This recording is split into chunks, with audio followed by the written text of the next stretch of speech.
Ma.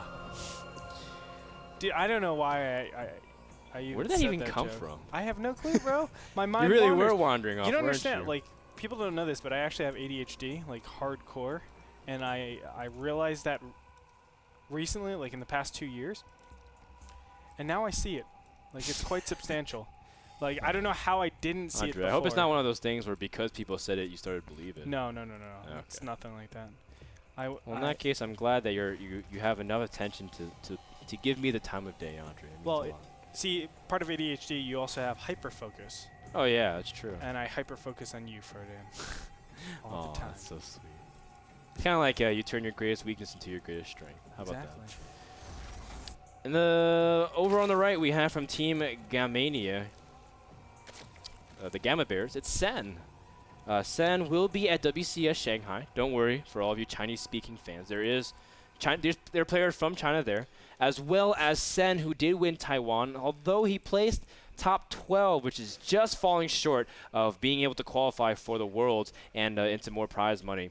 Sen was still one of the highest placing non-Koreans there. I think he tied a couple other players. Still extremely good, but just like you said, Andre, ZVP, it's really tough. Sen's been one of those guys who, actually, let's just be honest, he did complain about Protoss for a long time and how his inability to really fare against him. But I feel like nowadays Sen, the metagame hasn't shifted necessarily in his favor. Like, Sen's not the turtley kind of player. He's like the guy who likes to macro, but then be aggressive, be everywhere, likes to be scrappy. Think Sen versus Zenio. Like, that's the stuff that Sen loves doing. Although he's just everywhere. You know, his life versus MVP, you saw Azurg play very, very hyper-aggressive, I felt, throughout that entire best of 7. GSL Finals? Like, yeah, GSL Finals. Life versus MVP. Those two players, like, were constant in their battles, and I feel like Sen can play at that caliber. Not only the amount of aggression put out, but also the skill level. It's true. And in fact, I think that's what makes everyone knows, that's what makes Life so successful, is that he's so active with his lings, always backstabbing, always counterattacking, always making sure that you're paying attention to your units. If you're not, you lose them. And that kind of like switch aggression, I would say, because sometimes it's like he's capable of playing that passive style. We've seen Life sometimes just sit back and play that macro game. I feel like that kind of switch is what makes him deadly, and I think that's what can make Sen so deadly. That's very true, actually, because Sen, I think the hardest problem for him, it's not so much that he's bad at all-inning or bad at switching it up, but it's just not his forte. Like, he likes the constant busyness of StarCraft, but I don't think he has like an exceptional, all-in play or exceptional macro play, and that does heavily hinder him, I think, throughout his career.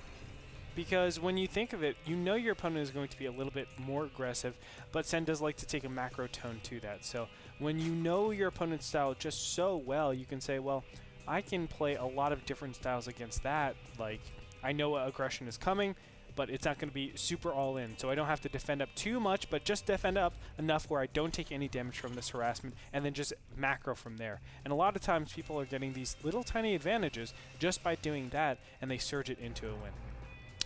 Now we do see MMA double gassing and adding a factory as well. MMA pretty much controlling the map with small marine forces. Could poke here and there, but it seems like Sen's also playing very defensive, going for early queens and gassing rather than taking any kind of quick third. And this is pretty standard as well, taking gasses. Although we've been seeing Zergs go for that early link speed. Like we've been talking about Life a lot. Life loves doing that kind of stuff. Hyun loves doing stuff like that because you get speed out to answer the Hellions. But because Sen knows about the quick command center from MMA, you can kind of scale that back, saying I don't necessarily need speed that quick.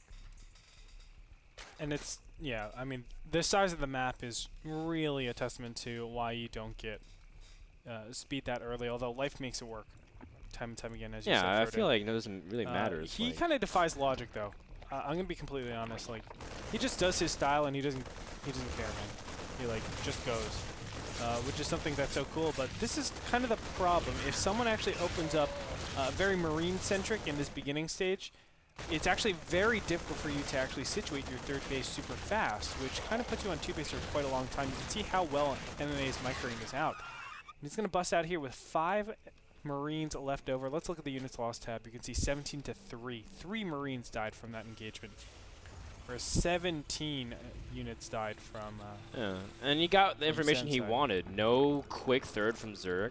Stay on 2 base. Saw extra queens spreading creep, so he knows his opponent. He knows Sen committed to some kind of early. I guess he knows his opponent's gassing to a certain extent and droning like crazy. Either that or he's preparing like a massive attack, but he saw no Zergling speed. So MMA collected lots of information that he can kind of use for himself, and he also is getting his own 3rd command center while transitioning over to pretty standard Banshee play with Cloak as well as Reactored Hellions. That's right, and we can see double upgrades before any lair tech is up here. Even a macro hatchery super, super early. Of course, that's because he took such a delayed 3rd base. He has to put down that macro hatchery, else he's going to be macroing in the 1,000, 2,000 even range. Just because when you rely on Zerglings for so long to be your main focus of spend, you a lot of times have not enough larvae to keep up with the income that you have. And that's why you have to put down that macro hatch so fast. But the 3rd base will be put up here in a little bit. The Banshee is going to get over here, but really not do a lot of damage. Spore crawlers are being placed all over the map. I know 3 are in queue. I don't know where the 3rd one is, though. There it is. Nice drone count here for Sen. Banshee does get to the 30, and he's just going to poke it down. And this Banshee, of course, is just a harass keep. Ooh, Sen does lose that queen. That's actually... Oh, he targeted down the queen with the most energy. That's actually really good from MMA. Now you can see that MMA still just harassing slightly here. But he's making it seem like he's going to go for the Hellion Banshee mech, right? But there's no Hellions controlling the map, so he's just actually just doing a light Marine poke, or light Banshee poke into Marine tank. How do you like this composition for this map? No. A lot of players have been going mech on Abyssal City.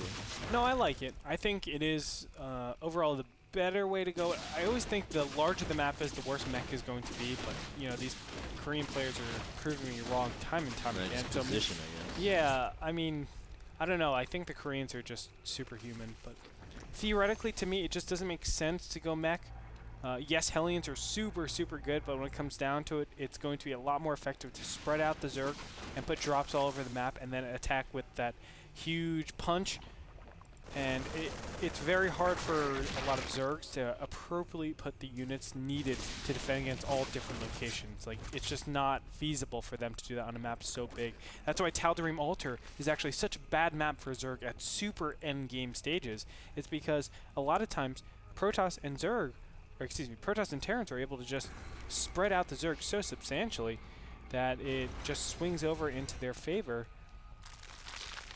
Else they're gonna lose, like, well, yeah, it swings into their favor. That's all. Yeah, I know exactly what you mean. Although well, who knows, man? I mean, MMA is the guy that loves mid-game aggression, especially before infestors come out to the field. Sen, of course, sticking to mutas. Again, I think Sen also just likes that ability to kind of poke here and there and just likes massing a bunch of units. Loves the mass kind of muted Baneling style as well in, I guess, almost any style. He does it sometimes in ZVZ as well. Although now MMA has a pretty strong core army. He's got a lot of Marines, although he's finishing up combat shields and +2/+2, inevitably setting up for timing. But he's doing kind of things that we've been seeing, Andre, where he's poking out before 2-2, a little unconventional time where Zergs aren't used to, because they're saying, I usually have a couple more minutes. Why are you moving out at 12 and a half minutes right yeah, now? no matter what, this is going to force out Banelings. Banelings actually detracts from a lot of mutas. Every 4 Banelings is a single muta, so that actually limits the mobility of the Zerg quite substantially. So I love these premature timings, but really MMA, look, his positioning is right outside of the creep. It's to kind of bait and say, okay, if you really want to attack off creep, I am willing to oblige to that. But if you're not, I'm going to pick off a couple of creep tumors, force you to make Banelings because you don't know if it's going to be a timing or not, and I win either way. So I love this premature 2-2 timing. It actually makes a ton of sense.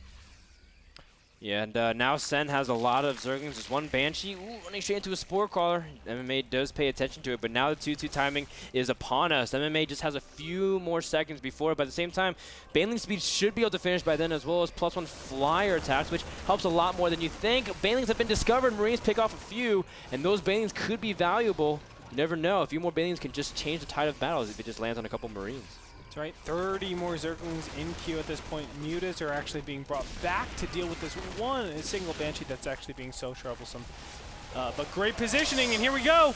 Sen coming in for the flank. Baneling speed isn't done yet, but he has to go now because that's the perfect time before the tanks can move up. Marines are cutting back off creep. This is what MMA tried to set up for, but he doesn't have enough units to handle it. The Zerglings are on 2-2, and +2 just finished for Terran. MMA was not prepared for it. And, ooh, Sen is complaining a little bit about lag. Both of them are playing on the Korean server. Sen not paying attention to his Mutalisks. Not Yikes. good. Wow. But you know what, 66 Lings were in production there, and they pop immediately. This is the most powerful part about Ling, Baneling, Muta. Your counterattacks. If you win a fight, you can actually just take the win immediately just because of overrunning your opponent is so easy. MMA doesn't look like he has a lot, even though I felt like the battle was decent. The main reason why he lost that was he wasn't able to actually congregate all of his units. He had a lot of units actually still in his base in queue, whereas, of course, Sen had all of his units right there. On top of that, the siege tank count was pretty low. And I feel like these battles, I've been doing it in my ladder games, where I go 3 factories, 2 of which have siege tanks or tech labs on it. The other one actually has a reactor, and you need to actually deal with those Zerglings a little bit more efficiently. I wouldn't mind trading out, 2 Marines here for a single Hellion just to clear up those Zerglings. Because honestly, like, Zerglings are just so efficient against this army. It's actually crazy. A lot of times you have these, oh gosh, this dropship. The dropship is very close. Doesn't manage to escape though. Very nice. But these compositions, these Marines just need so much time to actually do damage against those Zerglings, and when you're running from Banelings, you really don't have the capabilities to do that. That's why you need that burst damage from those Hellions. Well, we'll see if MMA is prepared for another attack at the 3rd base. Sen is maxed. MMA is nowhere near that, but he needs to be able to get some good Marine splits. Has to dodge the Banelings. Tanks are trying to get into position. MMA with good flanks on the Marines, also from the north, able to take out almost everything, and this time MMA stabilized a lot better, although the 3rd base has been taken care of. And that's going to hurt. MMA does have a planetary at the 4th base, but it's also reduced mining base, only 6 patches instead of 8. And especially since he lost 1 of his 3 orbital commands, that's just 1/3 less mules. That's all a great attack by Sen. Needs to start transitioning to Hive, which is already something that he's started, as well as thinking about a 5th base. This is a great play from Sen. Sen is so far ahead, and I love this. You guys might be wondering, why didn't he take his his 7th and 8th gases? It's because you actually want a lot of minerals in this build. Your real advantage is going to be just remaxing with that, 60, 70, 80, 90. I've even seen Sen go up to 120 Zerglings, all off of just a remax after a huge battle, and then just using all those Zerglings to basically sweep your opponent away. Similar to how, you get 30 gateways in TVP, but here we go. Big engagement yet again. Zerglings crashing. They're not doing nearly as much damage this time. Yeah, they don't around, have Banelings this time to really support and force the Marines to split. They can kind of clump and reduce the ability for Zerglings to do anything. And that's kind of the opposite effect. 76 Zerglings in queue right now. 24 Banelings. 24 Banelings. That's still very, very intimidating. Well, let's see what MMA can scrap together here. He does have +3 finished, and that's going to make him super effective against the 2-2 Zerglings and Banelings.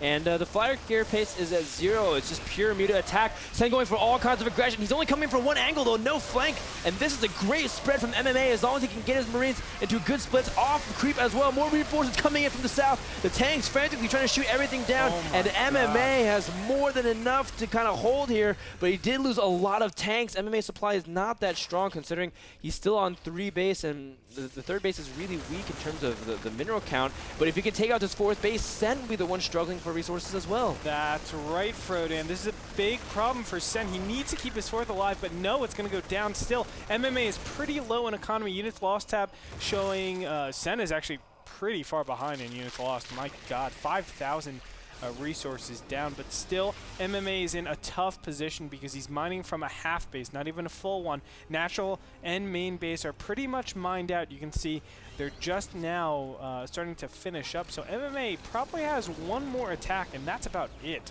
He needs to win it, and with all the Zerglings that are out on the field just constantly mining out this one mineral patcher, at least only the minerals. I feel like Sen's in a fantastic position. He's switching over to Ultras, I do believe. I think he got the Ultra Cavern. He does have Hive, but I know he doesn't have a Greater Spire. If he has an Ultra Cavern, I haven't seen it on the production tab, Andre. I thought I did, but I was wrong. Sen's going to take top left expansion, realizing MMA wants to focus everything on the bottom left. Still has to be kind of cautious, though. This is the difficulty of Abyssal City. Your third and fourth bases are so spread out. No way can MMA concentrate everything on one base. Kind of has to spread his tanks, while Sen's able to kind of sneak that top left expansion instead of the bottom right, because he wants to continue to put on pressure. Oh, wow, and he's just going to dive this. He's going to just crash directly into the planetary forces and take it out. Okay, MMA has to go right now. I mean, that's a lot of Banelings to lose right there, and you're saying to yourself when you're Terran, okay, this is my best opportunity because my opponent wasted so much on that single planetary fortress. I'm not actually going to yield that many more minerals after this, so let's go ahead and push. But MMA, is he going to be passive here? I don't know. He did unsiege his tanks. Okay. And it would serve him good. I think you said, Andre, perfectly, because there's a lot of Banelings that was invested into the attack. You're giving time for Sen to kind of compile his resources and be able to funnel it into more efficient things. He's going to have +3 as well. Wow. And MMA... so MMA is just going to take the loss, saying, okay, I'll just play later. I think that's incorrect. He's pushing out as well, just a little bit late. Yeah, but when you give your opponent a minute and a half to actually react, I mean, that Baneling count can be especially if there's a lot of units that are not in position, because these Banelings are on the top. They have the high ground.